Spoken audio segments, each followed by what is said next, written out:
malam ini ada orang yang betul-betul tahu ceritanya, dan dia sendiri, justru dia yang sendiri yang nganter, yang dinamakan tempat dia sekolah itu. Nah, beliau sendiri tinggal di Australia, dan sekarang dia bertempat di Australia, terutama di Sydney. Ya. Nah, namanya adalah Bang Iksan Ronde. Nah, di sana beliau tinggal, itu dia memiliki usaha. Ya, nggak, bukan saya kerja. Oh, kerja. Dia ada bekerja. Bekerja. Nah, dia bekerja di sana dan cukup lama. Ya. Nah, Pemirsa yang budiman, saya akan menanyakan hal ini secara langsung karena ini betul-betul suatu berita yang eksklusif, dan nanti insya Allah kami akan membuat sebuah bukti-bukti bahwa kedekatan Bang Iksan ini di saat beliau pada tahun 2017 mengantar tamu-tamu dari Indonesia, ya, terutama itu adalah Pak Gibran Raka-Buming Raka. Itu saat itu dia berkunjung ke Australia. Nah, untuk lebih jelasnya sudah gimana sih cerita Gibran itu? Lalu apakah betul dia sekolah itu dia tamat?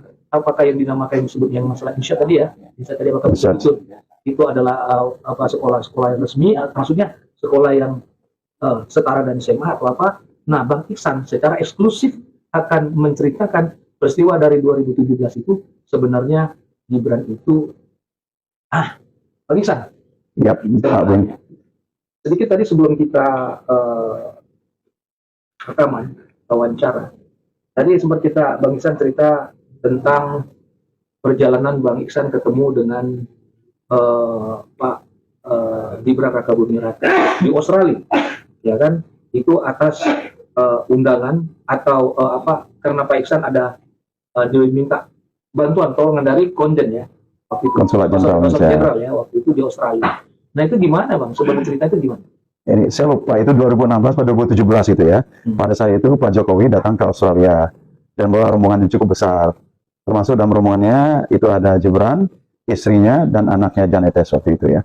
Dan kebetulan waktu itu saya ditugaskan sama Konsul Jenderal, sama Konsulat Jenderal Indonesia lah. Ada kita itu ya, untuk menemani Gibran. Saya pakai mobil saya, kita bawa Gibran keliling kota Sydney, ke Opera House, ke Queen Victoria Building, Darling Harbour, ke Bondi Beach, terus keliling-keliling mana-mana kan ya. Antara dia belanja juga ke Pitt Street Mall. Saya ingat Gibran beliin sepatu buat Janetes waktu itu ya. Ya, dia beliin sepatu buat Janetes, dan terus saya bawa jalan-jalan lagi. Gibran ngasih tahu saya, Pak Gibran, Pak, tolong antarin saya ke Insert. Dia pengen lihat lagi kan, saya datang, saya bawa, karena Insert itu di kota Sydney ya, di pusat kota Sydney. Terus saya bawa sana, ya dia bilang saya pernah sekolah di situ dulu, tapi nggak lama gitu. Nggak lama, tapi nggak selesai, dia nggak lama, terus dia pulang ke Indonesia. Sekitar 6 bulanan dia pulang ke Indonesia. Jadi saya tahu Insert itu adalah satu program pra-university buat orang asing ya, yang mau sekolah di Australia, yang bahasa Inggrisnya belum memadai, itu harus sekolah training bahasa Inggris dulu di Insert sana. Seperti pra-university untuk meningkatkan TOEFL-nya, meningkatkan kemampuan bahasa Inggris. Itu programnya kalau nggak salah antara 8 dan 9 bulan ya. Tapi Gibran bilang dia nggak selesai di sana, terus dia pulang ke Indonesia. Itu yang saya tahu, itu dari mulut Gibran sendiri yang ngomong ke saya seperti itu. Waktu itu dia belum menjabat apapun, masih sebagai anak presiden biasa ya. Sebagai seorang anak presiden saja, dia belum jadi wali kota, jadi dia nggak ada beban ngasih tahu gitu ya. Dia bilang, harusnya dulu nggak selesai di Insert itu, walaupun program-program pra-university, itu bukanlah kuliah. Itu seperti kursus meningkatkan bahasa Inggris. Insert ini, Insert Language Center, tempat orang-orang belajar bahasa Inggris. Itu belajar bahasa Inggris itu di trainingnya di Insert itu banyaknya. Pak Gibran bilang sama saya waktu itu dia sebentar, nggak cukup. 9 bulan nggak selesai karena dia udah pulang duluan ke Indonesia. Oh, jadi 9 bulan itu program itu nggak diselesaikan oleh Gibran gitu ya? Tidak diselesaikan. Dia bilang sama saya waktu itu dia nggak lama, sekitar 6 bulanan dia bilang sama saya waktu itu. Jadi kalau sekarang disebut bahwa misalnya Gibran itu cukup lama di sana sampai 3 tahun, itu menurut pengakuan dia tidak seperti itu gitu ya? Tidak seperti itu. Dia bilang sekitar 6 bulan. Waktu itu dia ngomong sama saya tanya kan, lama di situ Pak? Nggak, sekitar 6 bulanan. Saya 6 bulan terus pulang ke Indonesia. Ya, tapi saya tahu kalau program Insert itu untuk orang asing itu ya, itu sekitar 9 bulan, 8 atau 9 bulan lah gitu.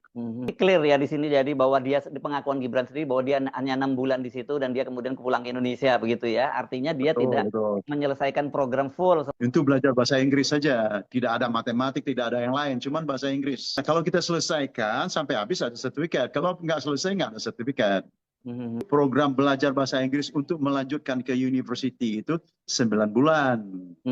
Dan Pak Gibran bilang sama saya, dia 6 bulan saja dulu. Tapi saya kan waktu itu kan nggak tahu dia tuh mau apa, mau jadi wali kota, mau jadi calon wakil presiden atau jadi presiden kan nggak tahu ya. Jadi kita nggak ada pikiran macam-macam lah. Nah, sekarang ini kita ngobrol itu ya paling antar sesama teman gitu ya, sama warga Indonesia di sini. Ya, nggak mungkin lah Gibran katanya tamat S1 atau S2 di Sydney, UTS itu nggak ada. Nggak ada ya. Saya di Australia ini dari tahun 87 Pak ya, 87. Itu ya nggak pernah tahu bahwa Gibran pernah sekolah di situ, nggak tahu dulu. Sampai dia sendiri ngasih tahu pernah sekolah di sini. Katanya berapa? 6 bulan. Dia nggak tamat 6 bulan. Terus dia pulang ke Indonesia. UTS dan insert itu saya bilang itu dua badan yang berbeda, Pak. Jadi kita jangan sebut UTS insert. Mendikbud itu pada waktu itu memberikan semacam penyetaraan. Dan kalau penyetaraan kemudian pertanyaannya itu apakah keputusan atau hanya keterangan saja. Tapi saya kira dengan penjelasan Anda dua-duanya juga salah semua ya, apakah surat keterangan. Semua Penjelasan ini clear ya. Kita jangan lagi gunakan, pertama menurut Anda tadi jangan gunakan lagi UTS insert.